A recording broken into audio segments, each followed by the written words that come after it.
everyone. Welcome to the live. How is everyone doing today?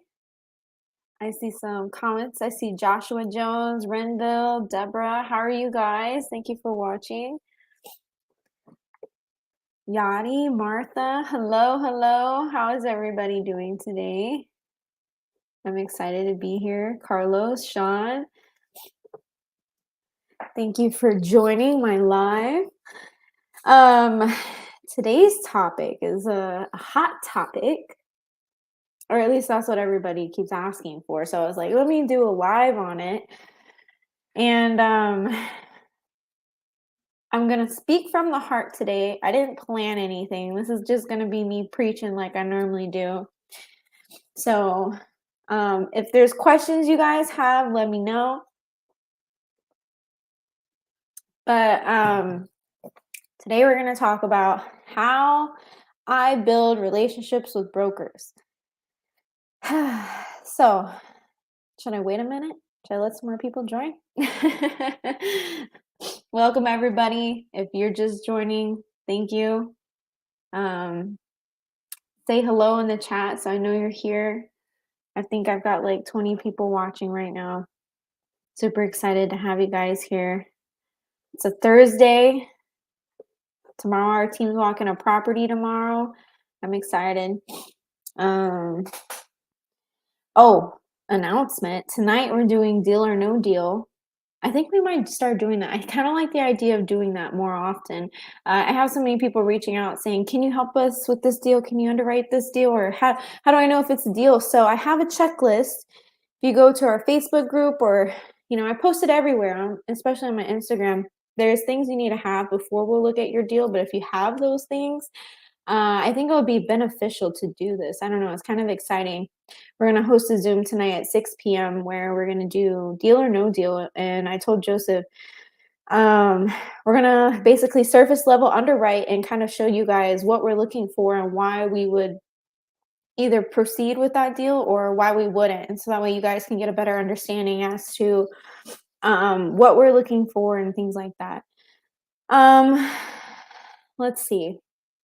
Okay, I'll get started. This is how I build relationships with brokers. If I run out of breath, I'm sorry. I'm struggling. So let's see. I think the most important thing is first taking action and calling brokers, right? That's really important. But it's like, okay, now that I've called brokers, how do I set myself apart? How do I,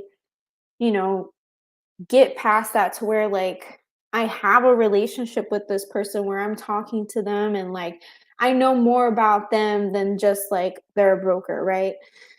So how I've done that is by being yourself, being honest. That's super important.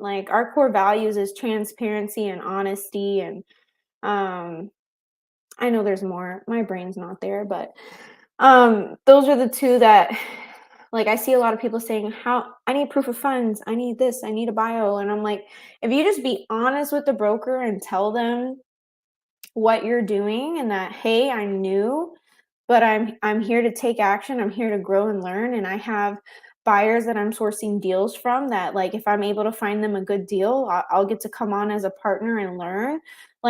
People appreciate honesty rather than you saying, hey, I have 1,000 units. They're going to be like, okay, we'll prove it. Where's your proof of funds? I would be, especially if you aren't confident or strong enough to handle a conversation with rebuttals that a person with 1,000 units would be able to handle. Immediately, it's going to signal a red flag to that broker, and then they're going to start questioning you about everything. So I literally did that in the beginning.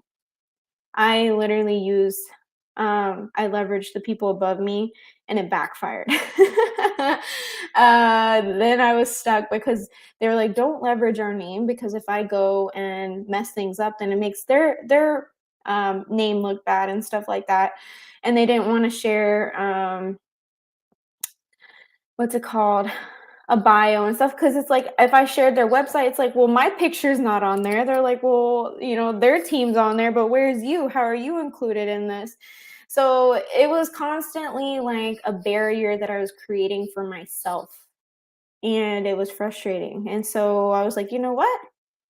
Why not be honest? So ever since I started being honest, everything falls into place. So I see a huge key in being honest.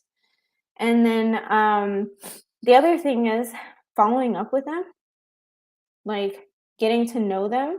If they're nearby, taking them to lunch, um, following up with them, calling them, not just texting and emailing, but get on the phone with them and show them that, hey, I am here to take action. Like if like you tell them, hey, I'm going to send you a text and they never follow back up with you to send you financials and things like that. Well, follow up with them, call them, give them feedback.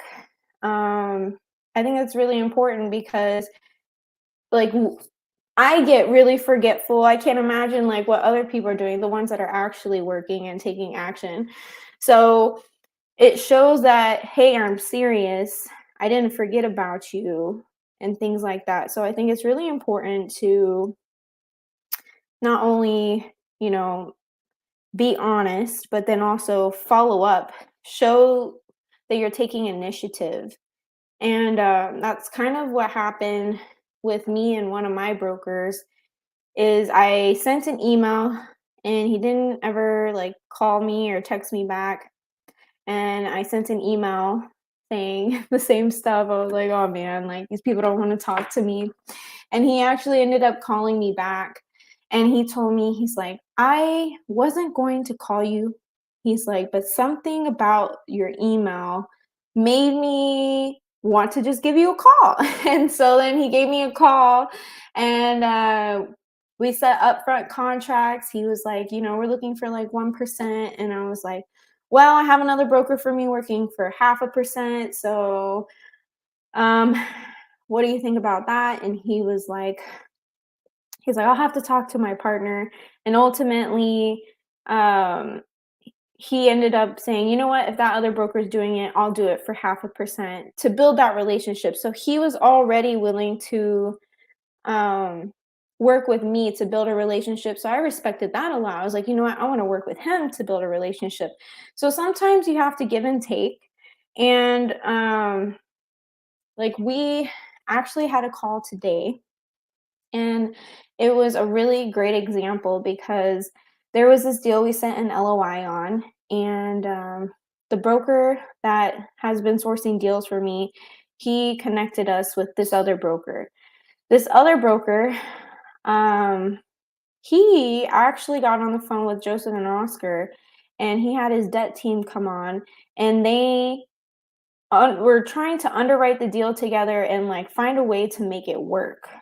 Like most brokers, not all, but there are a lot of brokers who don't want to take the time to collaborate and work together to make it a deal. They send me your offer and then I'll see, So that was one thing I was like, okay, that's really cool that, he's taking the time to collaborate with us. Like instead of us having to play tug of war of going back and forth on offers, he was like, let's like, look at it. And so today we had a follow-up call. They ended up getting a higher offer. And so we got on the phone call. Okay, not me. I was behind the scenes, Joseph and Oscar. And it was cool because Joseph does all the underwriting and Joseph's like, we literally pulled I don't know what you call it, every lever to try and make it a deal. And it's just not working. And because the other broker understands the financials, he understands the underwriting and he's open to feedback and like making it work with us, he totally understood. And just that alone makes a huge difference because it started breaking up when he was saying all these good words. I was like, oh my gosh, like, of course, when he's saying all these good words, like it breaks up and we can't hear it because like my love language is words. And I was like, oh, this is nice. And all I heard was that he wanted to he wanted to grow with us. He wanted to work with us. He understood that, we're not people that own like 3,000 units, but he respected us in a sense of being honest and saying, "You know what? This isn't a fit for us." And we told him straight up, "Hey, say yes to that other offer. If you've got an offer that's higher, say yes to that. Like if for some reason that falls through, then we're here as a backup." But like not putting pressure, not lying, and just being transparent makes a huge difference. And this guy really appreciated that. And he immediately started saying, "We've got people here, here, and here in Texas that can help us. We've got deals coming up." And with the way the market's going, he's like, "I know we're about to have a pipeline full." And so we were like, "Yes, connect us." We want our main broker to get paid because he hustles for us. Like, I need to figure out a Christmas gift for him because just yesterday he sent me 9 deals and I'm overwhelmed. I'm like, "Oh my gosh." I'm like, "Breathe, KJ, breathe." And I'm sure Joseph and Ione are freaking out, like all these deals to underwrite. But I mean, that's a good problem to have. And we didn't used to be at this point. It took building a relationship with him. And now, like, we call and we like talk about life and things like that. Like, I think I call or text him almost every single day. And he's like family now, he's part of the team. And that doesn't happen overnight. That's you taking action, showing up for yourself and for that broker, like taking the time to organize your leads and stay on top of it, making sure you're responding to emails, making sure you're giving feedback because it does get discouraging. Hold on, I'm running out of breath. Let me take a drink.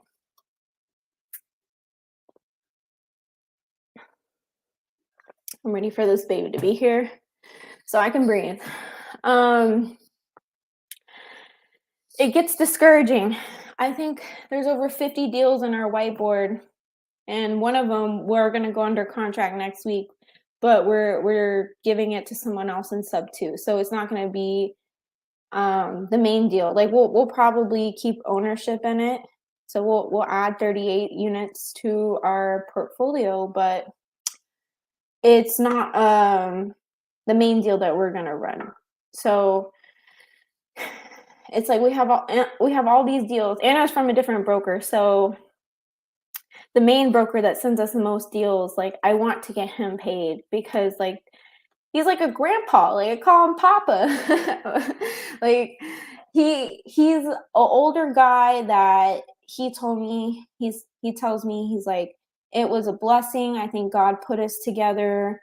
He's like, "I've done all these other things in commercial real estate, but I haven't focused on multifamily." And then we found each other, and now like I'm a buyer for him, keeping him busy, and now he's bringing me leads, keeping me busy. And getting to know them as people and finding out, I was like, "Do you own real estate? Like, are you in any deals and stuff like that?"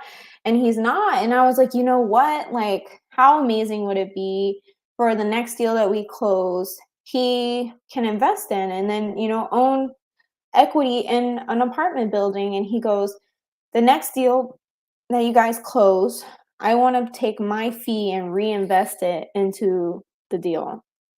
And so now not only is he just my broker, but he is now going to be an investor for our future deals. And he told me, he's like, "Kelly, that would change my life."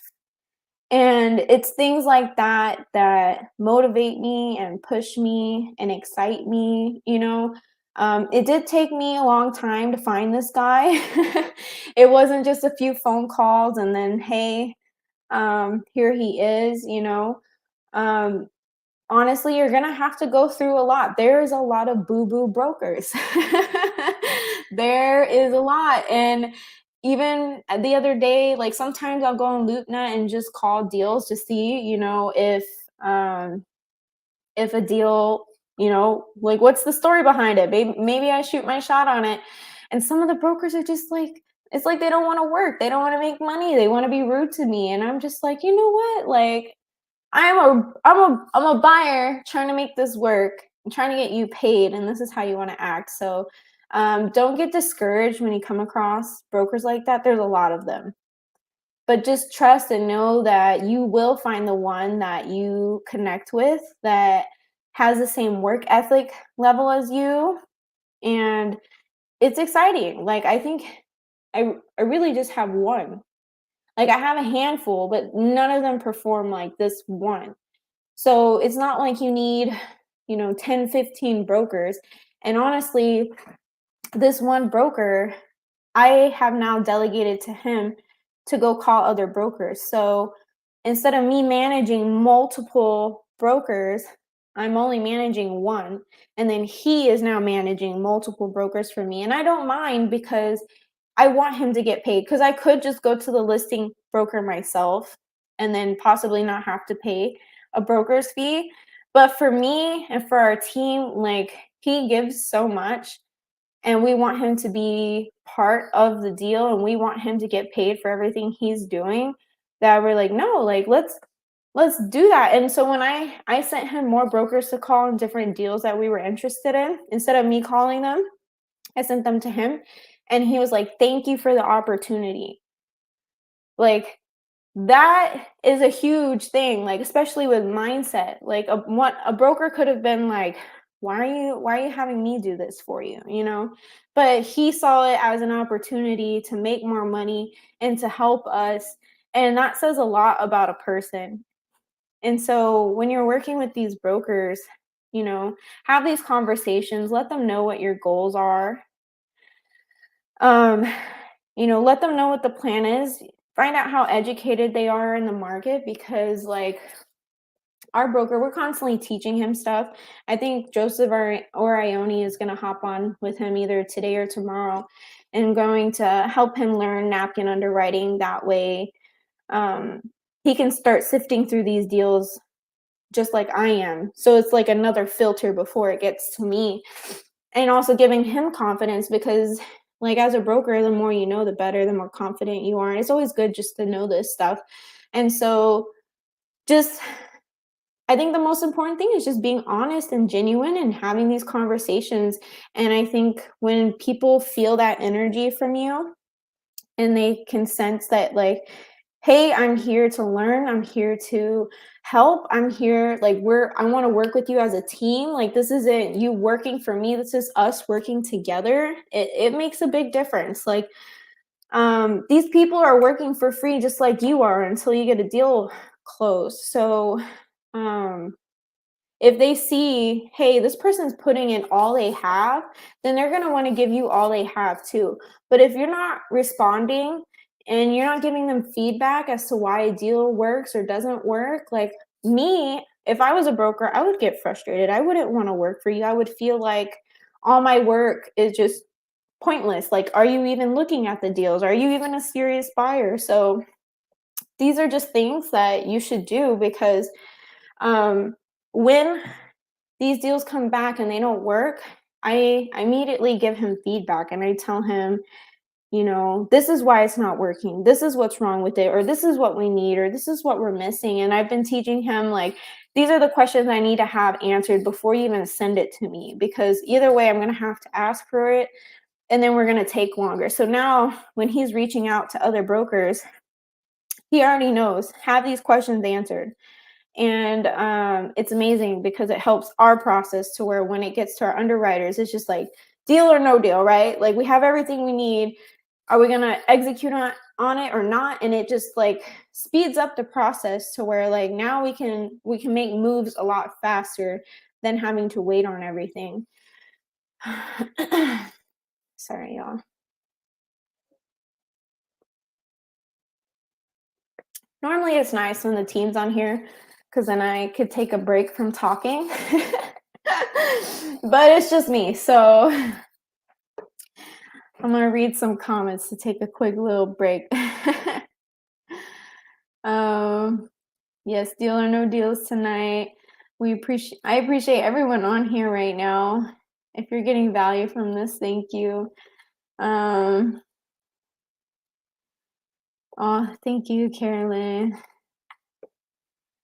Um, What did Joelle say? If we think about it, people want to be heard and feel they aren't being used. They want to feel useful and appreciated. Yes, exactly. Like, how would you want to be treated?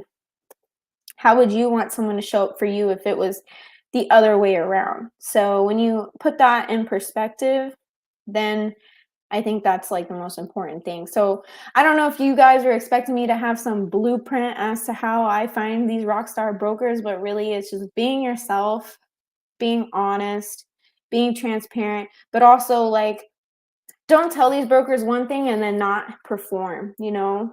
Be honest with yourself too and take action because you know, I think also having someone else depend on you kind of forces you to step up. So, like, I would feel bad making him doing all this and me not actually believing that I could perform and close on these deals. Like, I would feel terrible. I would not want to do that to him. Like, I really do need to get him a Christmas gift because there's some deals that we want to walk, but they're like 3 hours from us. But he's willing to go drive an hour coming up this weekend or so to go walk the property and take pictures for us. So and remember, he's doing all of this for free. He is yet to be paid, and he's been working with us for months. So I think if you're able to build that kind of relationship for someone to stick with you that long and have the mentality of, okay, we're going to get told no. We're going to get told no a lot. Like a lot of deals aren't going to make sense. And we just got to keep going and stay strong and trust in God and trust the process and trust that, like, you know, these are the KPIs. We've got to go through this to get to our yes. And so being on the same page with him and him being on the same page with me really makes a huge difference. So that's how I build relationships with brokers. And if y'all have questions, I'll take some questions or I'm going to end the live. Thank you, John. Let me see what else we got in here. Thank you, everyone, for all the kind words.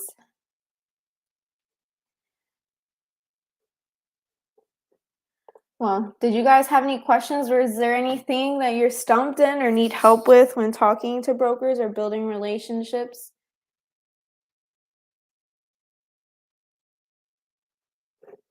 Michelle said, if I get all the docs, instead of just sending you the info, I want to learn how to read them and figure out how to see if they're good or not. Yeah, that's exactly what I want to teach you guys too. So if you come to the deal or no deal tonight, that's what we're going to be doing. We're gonna do exactly that because we want to give you guys confidence to be able to look at your deals yourself. So then you could come to me and be like, KJ, this is a deal for sure. Like I went through all of it. I already know. I want you to buy it. Here you go. Like that would be amazing. I want everybody to know how to do that. So there's only 100 spots available. We tried to upgrade our Zoom and it literally said to do the upgrade, we would have to buy 10 licenses at like $200. I don't know. It was almost like $2,000 to upgrade our Zoom. So I was like, well, that's a little frustrating. I'm not trying to spend $2,000. I need to get in, I need to message you Zoom support because something doesn't seem right because I wanted to be able to allow more people into the Zoom, but we can't upgrade it. So the max it allows us to have is 100. So it's literally first come, first serve in the Zoom. So make sure you have all the stuff you need and show up on time if you're trying to get in that Zoom tonight. Renville said, is there anything specific to look out for or prepare for on that first Zoom call with the broker? Honestly, I used to sit there and like overthink and have a little list, but then I was like, just be yourself. Just like think of it as a neighbor or a friend. And I think like I would get nervous and try to prepare when I was using other people's stuff because I was like, oh no, what if they ask me this? What if they ask me that? But I think if you're being honest and just straight up with them and be like, this is my plan, this is what I'm trying to do, and I'm looking for a broker willing to work with me. Like, I think that would be great, and then see how the conversation goes. And it's okay if you don't know, because, like, know how to answer certain questions or certain things, because they know that you're new, so they're not gonna think anything of it. They're gonna be like, "Oh, like, you know what? Let me help them," and then you help them too. So, um, I think just winging it. I think just taking action and failing forward. I mean, that's what I did. I think if you overthink it, you're going to stop yourself from making calls. So just do it, and then you'll learn along the way. That's the best way to do it. Brokers are quick to ask about cash. How do you respond to reassure that you have the proper funding without being arrogant and are not confident enough? Um, well, we tell them we're fully funded, like we're well funded, and I have sponsors that will back me. So, I mean, I still use that with my broker now, because some of the deals he's like, okay, Kelly, like how are we gonna fund this deal? And I was like, I've got sponsors. If it's a good deal, like it'll sell itself, right? If it's a good deal with good returns, like I trust that like the money will come. So I just tell him that we have multiple sponsors with experience who own like thousands of units, and it's true. I have like a handful of people that I could reach out to who could sign on a loan or be a sponsor, meaning they come in and help raise money or whatever it is that we need. Like, you're definitely going to have to leverage people above you. That's how you get into this business. You can't get in by yourself. It's kind of like I don't know what you call it, where like it's a club where like you need somebody above you to get in, but once you're in, then you're in, and then you're gonna be the person who helps the next person get into the club. Like, you do need to leverage the people above you, because um, we don't have the net worth, right? We don't have the experience all there yet, but one day we will, and eventually then we'll be that person that's a sponsor, and you just keep going and keep helping others. So I would just tell them like, I have sponsors that back me, and if for some reason you need me to hop on a phone call to help you with that, let me know, because I don't mind doing that. Um, how does your basic negotiation after all the underwriting and stress tests? Is it more of a submitting LOI and talking numbers? I feel like this is a Joseph question. Oh, I guess we both do it. I don't know. We just tell them like where we're at and what we're thinking, and then we get feedback from them. And if it's within range of what we think they'll accept, we'll submit an LOI. And if not, then we don't. And we just wait. A lot of the deals and on my whiteboard, I tell my broker, I was like, this is about to be a waiting game, because all these sellers, they're eventually going to sell. It's just us having to follow up. It's like single family. Like, not everybody's going to sell right away. You're going to have lots of leads you have to constantly follow up on. And it's the same exact thing in multifamily. Like, you have to be there at the right time, and hopefully with the right price. So, Tony Bang Bang, I love your name. Everything we stream live here on YouTube will always be on YouTube, so you can access this later. Let's see. How much negotiating are you guys doing with the brokers before you put in the LOI? Not much negotiating with the brokers. It depends. Um, like if there's terms like an assumable loan or seller finance, we typically want to get on the phone with the seller for seller finance, because we don't want to just submit blind offers. We want to know where they want to start so we can actually make an offer and see if it's even worth our time. If it's cash, well, then I tell my broker, I'm like, if we're like 1 million off, then we'll submit an LOI. But if we're like, 4 or 5 million off, then it's like, okay, maybe we'll pass on this deal. They're asking too much. So it's dependent on the deal and what's included. Like if there's an assumable loan or seller finance, or if it's just cash or sub two, it really just depends on what we're trying to do with the deal, on whether or not we need to negotiate.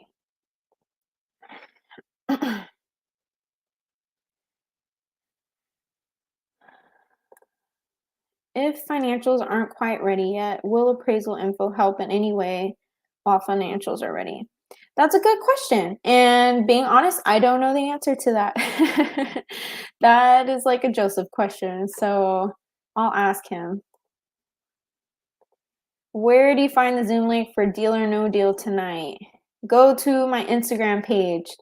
Go here where it says @KJMud and go to my story. And you'll see it on my story. I have the link on there. And if you guys love me, if you want to follow me on Instagram, that would be nice. Or if you want to subscribe to our channel, that would make my day. You don't have to, but if y'all are getting value, that would mean a lot.